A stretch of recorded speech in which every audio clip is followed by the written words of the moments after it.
السلام عليكم ورحمة الله وبركاته. أهلا وسهلا بكم في فيديو جديد من قناة لاب لايف.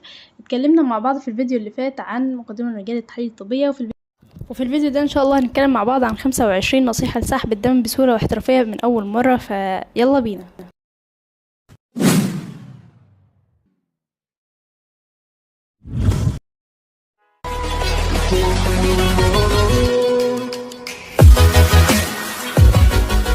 أول نصيحة علشان تسحب دم بسهولة واحترافية من أول مرة، أول حاجة بلاش تسحب للمريض وهو لسه داخل غرفة السحب أو لسه طالع من السلم، خليه يقعد ويستريح شوية على ما انت متحضر الأدوات بتاعتك.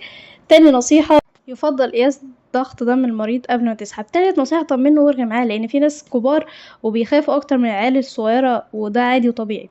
رابع نصيحة، طلع قدامه أدوات السحب وافردها قدام عينيه علشان يعرف إن هي نظيفة ومعقمة وهي خاصة بيه هو بس. خامس نصيحة، افضل دور على الوريد ساعة وشكه شكة واحدة ولا انك تشكه بمليون شكة، وتذكر ان السحب هو عنوان معملك، ومسؤول السحب هو اهم شخص في المعمل.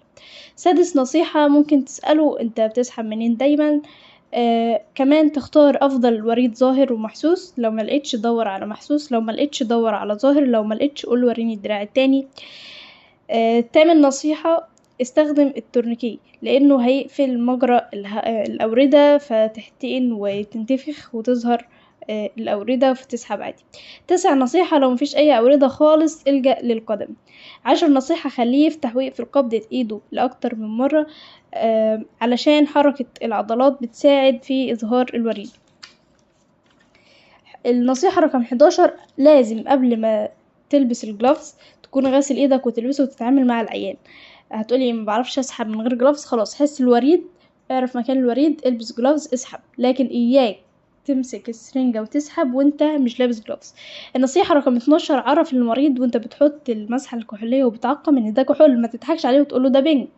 ده مش من الاخلاقيات بتاعه المهنه انك تكذب على المريض اللي قدامك، ما تقولوش ده بنج وتوهمه ان ده بنج، لان لو انت وهمته ان ده بنج وبعد كده شكيته وهو اتوجع يعني انت ممكن متعرفش ايه اللي هيحصلك ساعتها، فاعرفوا ان ده كحول عادي.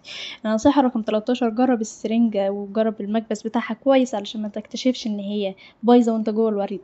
النصيحة رقم 14، وضعيتك وانت بتسحب لازم تكون صح ومتمكن وانت بتسحب، وكمان ما ينفعش انك تدخل اكتر من مرافق للمريض جوه غرفة السحب، هو مرافق واحد كفاية.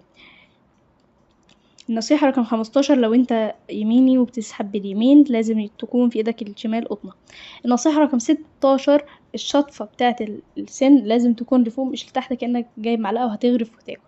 النصيحة رقم 17، شد الجلد لتحت قبل ما تدخل في الوريد علشان تشد الوريد وتثبته، لان في أوردة بتكون سميكة وبعد ما تدخل السن تلاقيه خرج. النصيحة رقم 18، علشان تكون ايدك خفيفة ومريضك ما يحسش بالألم، خش في جلد شبه رأسي. شبه رأسي ده اللي هو تقريبا زاوية 45، ف هتدخل في الوريد لقيت دم فتبدأ تنيم السرنجة. ده اسمه تكنيك الخطاف، لو انت اكنك ضحكت على الوريد، دخلت في الوريد جبت دم نيمت السرنجة علشان المريض ما يحسش بالألم. النصيحة رقم 19، وانت بتدخل السن اسأل المريض سؤال سهل علشان تلهيه عن فكرة احساسه بالألم، زي مثلا امتى اخر مرة حللت، انت بتشتكي من ايه، طب ايه العلاج اللي انت بتاخده، وهكذا. النصيحة رقم 20، مش شرط تدخل كل السن، انت مش بتركب كانولا، تدخل السن واحدة واحدة لغاية ما تلاقي دم وتسحب. النصيحة رقم 21، اسحب بكل ثقة وكأنك شغال بقالك 100 سنة، بلاش الخوف، بلاش التوتر، وبلاش ايدك تكون مهزوزة وانت بتسحب، اسحب بكل ثقة. خلاص اتعلمت اساسيات السحب وهتسحب، يبقى تسحب بكل ثقة وما تخافش.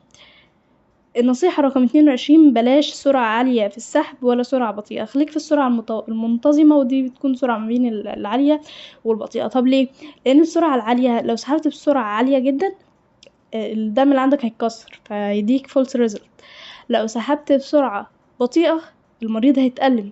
فالسرعة المنتظمة لا هي بتكسر الدم اللي عندك ولا هي بتألم المريض. النصيحة رقم 23، بعد ما تحط القطنة اضغط جامد عليها لمدة دقيقة علشان تتأكد ان الوريد اتقفل، وبلاش تضغط بالراحة، يعني لازم تضغط جامد علشان الوريد ما ينزفش وتكتشف ان انت ما قفلتش الوريد كويس.